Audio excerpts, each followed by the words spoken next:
চকরিয়া পৌরসভার ২ নম্বর word pilot উচ্চ বিদ্যালয়ের সামনের এক ভবনের ফ্লাইটের ওয়াশরুম থেকে ঝুলন্ত অবস্থায় সাদিয়া জান্নাত নামে এক গৃহবধূর মরদেহ উদ্ধার করা হয়েছে। আজ ২৫ আগস্ট মঙ্গলবার বিকেল ৪টার দিকে ওয়াশরুমে লাগানো প্লাস্টিক ঝর্ণায় ওড়না পেঁচানো অবস্থায় তার লাশ পাওয়া যায়। পরবর্তী পরিবারের সদস্যরা তাকে উদ্ধার করে চকরিয়া উপজেলা স্বাস্থ্য কমপ্লেক্সে নিয়ে আসেন। জানা গেছে নিহত সাদিয়া জান্নাত পেকুয়া পৌরসভার ৯ নম্বর ওয়ার্ড এলাকার তরিকুল ইসলামের মেয়ে। ঘটনার পরবর্তী স্বামী মোহাম্মদ সোহেলকে পুলিশ আটক করেছে বলে জানা গেছে। এদিকে পরিবারের অভিযোগ সূত্রে জানা গেছে গেল ৩ বছর আগে মাতামুহুরী উপজেলার কোনাখালী ইউনিয়নের ৭ নম্বর ওয়ার্ড পরীক্ষাখালী এলাকার নুরুল হোসেনের ছেলের সঙ্গে মোহাম্মদ সোহেলের সঙ্গে বিয়ে হয় সাদিয়া জান্নাতের। তাদের ঘরে একটি ফুটফুটে কন্যা সন্তানও রয়েছে। কিন্তু বিয়ের পর থেকে স্বামী সোহেল নিয়মিত যৌতুকের দাবিতে মানসিক চাপ প্রয়োগ করত সাদিয়াকে। ওই ঘটনার জের ধরে এমন নৃশংসতা ঘটিয়েছে বলে দাবি পরিবারের। এখন মায়ের ওয়ার্ডও 5 ফিট প্রায়, বুঝছেন না?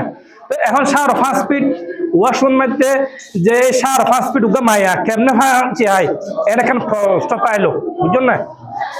5 ফিট ওয়াশরুম মধ্যে 5 ফিট উগা মাইয়া ফাঁসি কেন হয়, বুঝছেন না? তাহলে আর দরজা ভাঙা ফাঁসি হাইলে শিক্ষার হাইলে ইয়ান দি জামাইও আসুর মধ্যে ইয়ান দি ওর ইয়ান দি এক কারণ মধ্যে আরো তন্দ করে গিলাম দেখি দি তার ওয়াশরুম রুম চাপাশি। তো যদি একটা প্লাস্টিকের দরজা, সামান্য একটা প্লাস্টিকের দরজা যদি মায়ের ফাঁসি হাইলে এই যে চিল্লাইলে 2 মিনিট লাগাতে, এই 2 মিনিটও তোর প্লাস্টিকের দরজা খান ভাঙান হন বিয়া ফান না যেখান মনে করি অবশ্যই এখন যদি তদন্ত সাপেক্ষে যদি দোষী সাব্যস্ত হয় তাহলে আর অবশ্যই ওর শাস্তি দাবি করি। এছাড়াও তাদের অভিযোগ উদ্ধারের সময় নিহত সাদিয়ার শরীরে বেশ কয়েকটি আঘাতের চিহ্ন পাওয়া গেছে। তাছাড়া যে বাথরুম থেকে সাদিয়াকে উদ্ধার করা হয়েছে তার উচ্চতা 5 ফুট, কিন্তু নিহত সাদিয়ার বডির উচ্চতা 5 ফুটেরও বেশি। তাহলে কিভাবে আত্মহত্যা করলো তা নিয়ে প্রশ্ন তুলেছেন পরিবারের সদস্যরা। এমন প্রশ্নের সুষ্ঠু তদন্ত করে বিচারের দাবি জানিয়েছেন নিহত পরিবারের সদস্যরা। ডাক্তার রকিব ভাই তো হুজুর স্যার এদিক ব্যাপার আর ফাঁসি হাতে মাই বাসে হলো আসে হদিবা কোয়া গাই দিবে আর আপন বাজি ওই হদে অনার ফাঁসি হদ আর তদন্ত করে থাকে ফাঁসির মধ্যে গলার মধ্যে ফাঁসের চিহ্ন আছে, শরীরের মধ্যে নাকি জখম আছে, মায়ের দাগ আছে, শরীর নাকি বিভিন্ন অঙ্গ প্রত্যঙ্গ নাকি মায়ের দাগ আছে, জন্য নাকি স্বর্ণ কিছু টিয়া পয়সা খুঁজতো জন্য যৌতুক খুঁজতো।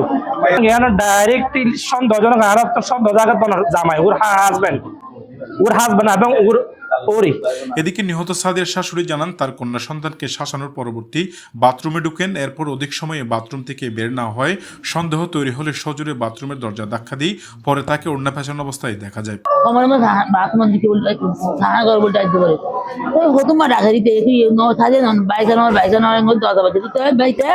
দরজায় থুয়া মারতে খেয়ে থুয়া মারতে আসি থুয়া মারতে আতিয়ান দরজা মাঙ্গেল বললো বলি হাত কিন্তু হারিয়ে গিয়া হারিয়ে হাত বাইকের গেলে বাইকের আমার আবার আসছে তো বললো বাইরে সঙ্গে তোকে বাইরে হাতে কে দেবে গঙ্গা যেমন তাই কিছু টেনে দেয় কিছু সময় মাসে মনে ওয়াশরুম করে বাইর নদ দেয় ইয়ে আজ বাইরে দিন তাই গিয়ে দেয় তুমি আমার বাইর নয় হইতে এলে করবি ফল করা নাই মনে থাকে যেমন না সিঁড়ি যেমন না ইয়ান হাইয়ে দেয় তুই পানির জন্য লইয়ে